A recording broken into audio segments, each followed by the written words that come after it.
Hey guys, number one Marmaduke fan here. So this is kind of a weird video. I got really curious about what the poem was that inspired that hideous strength. And I thought, surely there's some nerd on YouTube that has made a historically accurate reading of this Scottish poem so I can hear what it sounds like, right? But there's nothing like that. So this is not a scholarly attempt to reconstruct the sound of this poem. This is a layman's attempt to guess at what maybe this poem sounds like. Because I read it and it sounds really, really cool. So constructive critique appreciated. If you are a Scottish English history nerd and you actually know how these words should be pronounced, I would actually love for there to be a version of that on YouTube. So with that in mind, this is just my little layman's attempt to try to read this really interesting poem.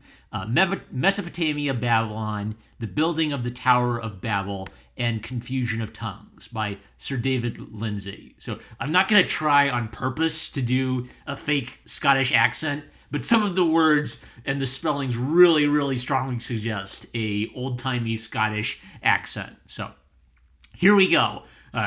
You've been warned. This is that I don't know what I'm doing. From An Dialogue Between Experience and An Courtier. Their great fortress then did they found, and cast till they got sure ground. All fell to work, both man and child. Some howkit clay, some burnt the tiled. Nimrod, that curious champion, deviser was of that dungeon. Nothing they spared their labors, like busy bees upon the flowers. Or emmets travelling into June, some underrooked, and some aboon.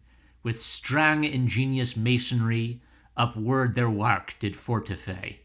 The land about was fair and plain, and it raised like an hike mountain. Those foolish people did intend that till the heaven it should ascend. Sae great an strength was never seen into the world with men's een. The wallace of that work they made, 250 fathom braid. And fathom then, as some men says, micht been 2 fathom in our days. And man was then of blah, blah, blah. See, I don't know what I'm doing. What is this Scottish wordage? Okay. And man was then of mere stature, nor twa be now, of this be sure. The translator of Osiris, until his chronicle, writes thus, that when the sun is at the hict, at noon when it doth shine must bricht, the shadow of that hideous strength, 6 mile and more it is of length. Thus may ye judge into your thought, gif Babylon be hike or nocht. Then the great God omnipotent, to whom all things been present, he see and thee ambition, and thee prideful presumption, how their proud people did pretend, up through the heavens till ascend, sic languages on them he laid, that none wist what another said. Where was but on language afore, God send them languages 60. Afore that time all spak Hebrew, then some began for to speak grew.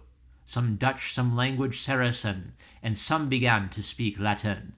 The mastermen gan to go wild, sirend for trees, they brock them tiled. Some said bring mortar here at once, then brock they to them stocks and stands. And Nimrod, their great champion, ran ragged like an wild lion, menacing them with words rude, but never an word they understood.